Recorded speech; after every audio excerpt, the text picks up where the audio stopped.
welcome to this explainer.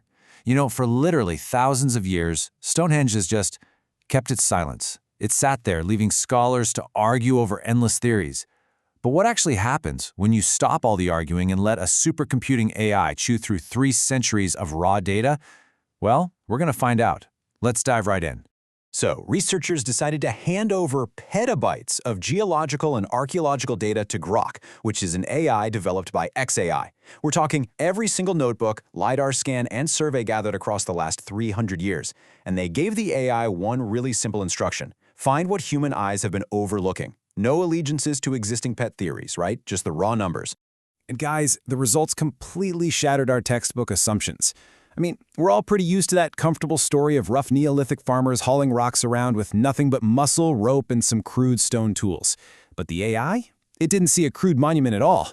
It uncovered an astonishing level of acoustic engineering, orbital mechanics, and deeply embedded scientific knowledge that the whole simple farmer story has honestly never been able to account for. Section 1. A machine reads Stonehenge. Section 2. The lunar calculator. What's really wild is that the machine didn't even start its investigation by looking at those cowering 25-ton sarsen stones. Not at all. It actually looked at the empty spaces in the ground. When it measured the tiny fractions of a millimeter between those 56 uneven chalk pits ringing the monument, the Aubrey holes, well, humans had long written those off as just kind of sloppy digging. But that random scatter we all assumed was there, it completely vanished. Instead, the AI found a perfect, repeating mathematical wave tightly encoded right there in the dirt. The AI quickly recognized that the number 56 is exactly 3 times the 18.6-year lunar nodal cycle. Now, if you aren't familiar, that's the precise period it takes for the moon to shift through its maximum and minimum orbital declinations. By multiplying this cycle by 3, the builders effectively froze 3 full cycles of incredibly complex lunar tracking straight into the ground. It's basically a machine that just never stops running.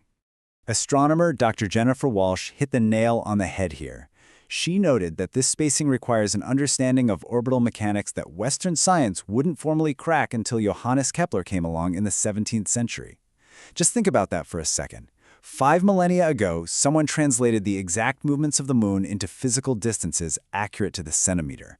That is absolutely mind-blowing. Section 3. The acoustic blueprint. Moving inward from those chalk pits, the AI uncovered this invisible layer of architecture, sound. By running acoustic simulations on the exact seating and curvature of those standing stones, it showed that the whole monument functions as a giant resonant cavity. It pushes standing waves in a very specific infrasound range, right between 95 and 120 hertz. Now, you wouldn't consciously hear this hum, but as the data totally confirms, your body would absolutely feel it. We're talking triggering altered states of consciousness, visual hallucinations, and trance-like neural patterns.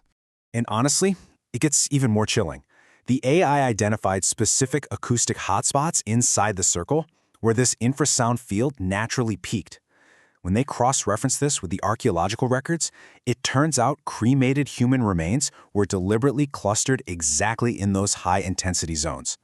Whoever built this repeatedly hit acoustic targets that today require heavy mathematics and advanced computer modeling to even figure out. The construction of this sonic engine was just incredibly deliberate. The massive outer stones act kind of like a subwoofer, laying down the low-frequency bass. Then you have the famous 4-ton blue stones. These were dragged 140 miles all the way from Wales, and they act as the tuning mechanism. The AI revealed they weren't just picked at random. They were specifically selected for their unique musical pitches to form a pentatonic scale. When they're struck, the entire circle vibrates in sympathy. It creates a perfectly tuned acoustic environment aimed right at the human nervous system. Section 4. The landscape matrix. So when the AI finally zoomed out using LiDAR and geophysical scans of the surrounding area, the scale of this whole thing escalated once again.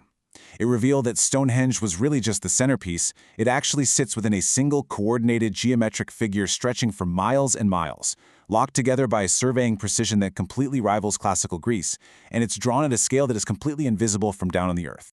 This massive, interconnected landscape geometry really implies that a master blueprint was drawn way back around 3500 BCE, but the precision stone rings themselves weren't erected until half a millennium later. Imagine your family executing a flawless architectural design across 20 to 25 generations and doing it using only unwritten oral tradition. I mean, it's an act of generational obedience that is literally unmatched in documented human history. Section 5. The final transmission. We kind of always assume that technology gets sharper and better with each passing generation, right? But as the AI dug into the chronology of the construction itself, the story took a really unexpected turn. It found the exact opposite of progress. The earliest stone arrangements achieved these precise metal-like tolerances with a tiny variance of just 3.2 centimeters. But the later stones? They loosened up entirely. The data shows the builders were slowly losing their craft, leaving behind drifting alignments and honestly pretty sloppy execution. The tool marks carry a literal signature of this decline. The AI found instances of later generations attempting to copy an intricate blueprint they clearly just no longer understood.